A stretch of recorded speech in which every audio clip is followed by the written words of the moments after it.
Perjamuan itu membawa kita dalam hidup penuh sukacita, namun bagaimana sikap kita? Apakah kita ini penuh dengan berbagai macam alasan ketika Tuhan memberikan undangan tawaran keselamatan?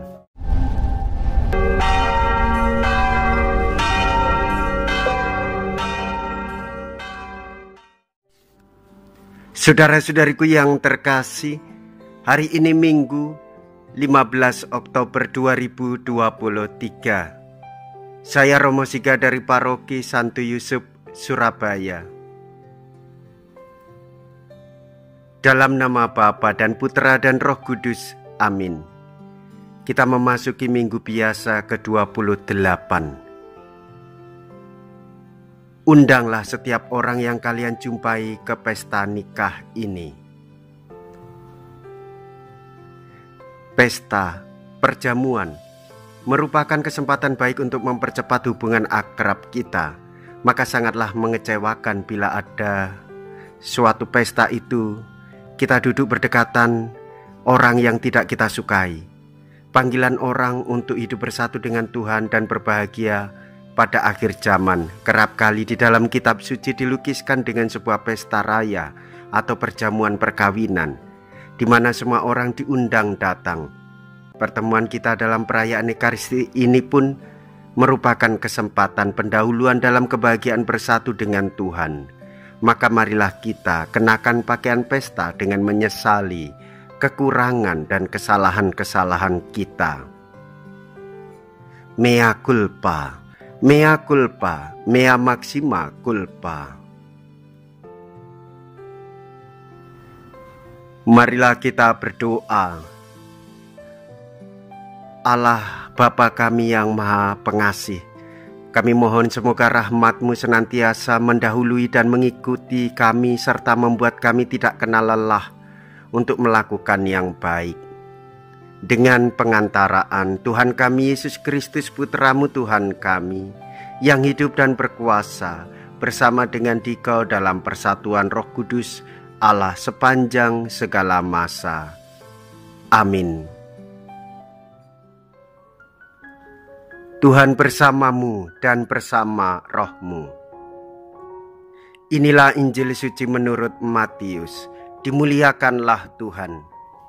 Matius bab 22 ayat 1 sampai dengan ayat 14.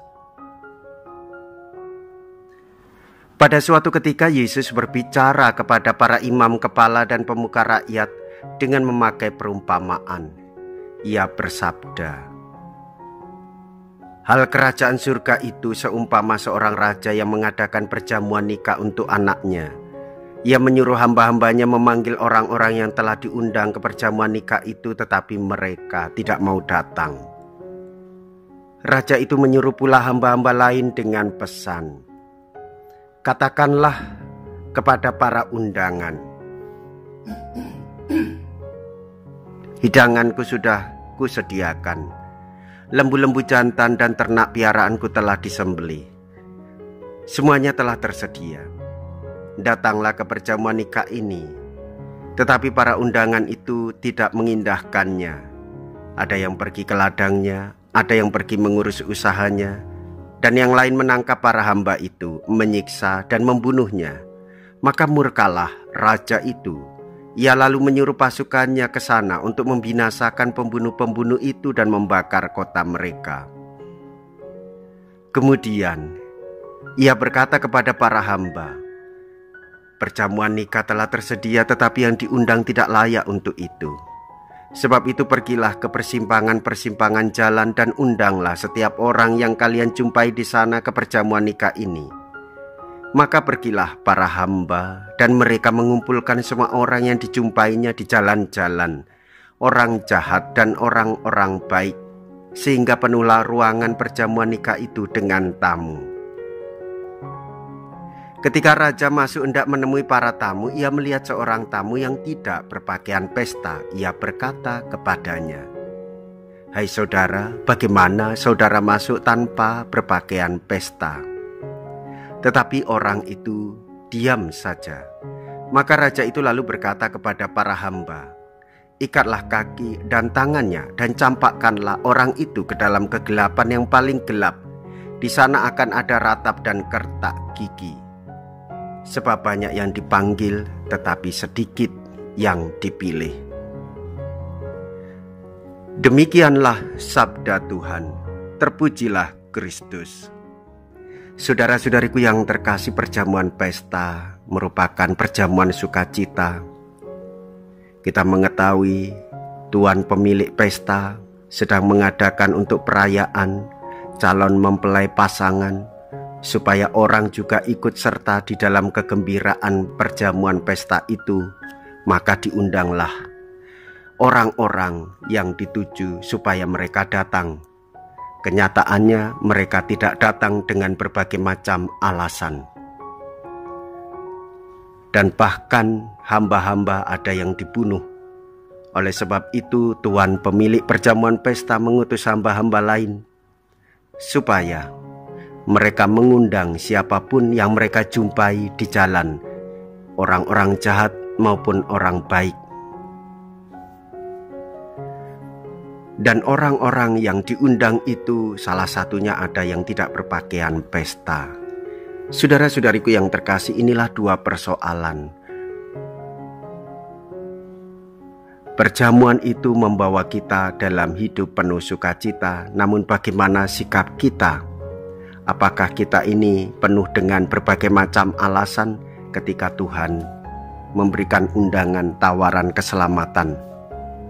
Ataukah kita menolaknya?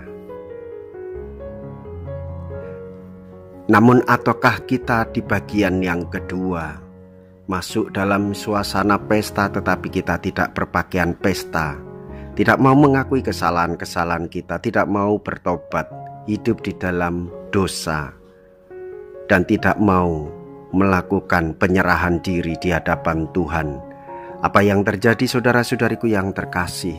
Orang-orang seperti ini dibuang keluar dari perjamuan pesta sehingga ia tetap berada dalam situasi duka.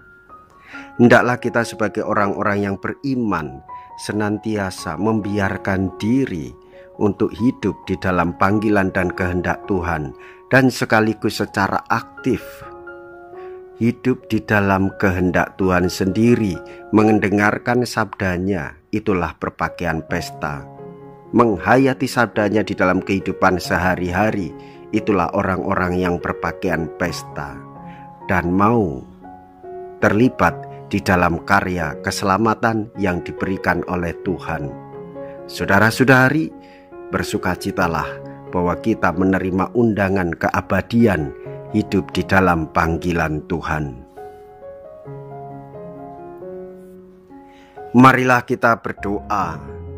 Allah yang Maha Agung, dengan rendah hati kami mohon agar sebagaimana Engkau menyegarkan kami dengan santapan kudus ini, demikian pula semoga kami diperkenankan mengambil bagian dalam kodrat ilahi Kristus yang hidup dan berkuasa sepanjang segala masa. Amin. Tuhan beserta kita sekarang dan selama-lamanya. Semoga Allah yang Maha Kuasa memberkati saudara sekalian, Bapa dan Putra dan Roh Kudus. Amin. Saudara-saudariku yang terkasih, pergilah, ibadat sabda sudah selesai. Syukur kepada Allah.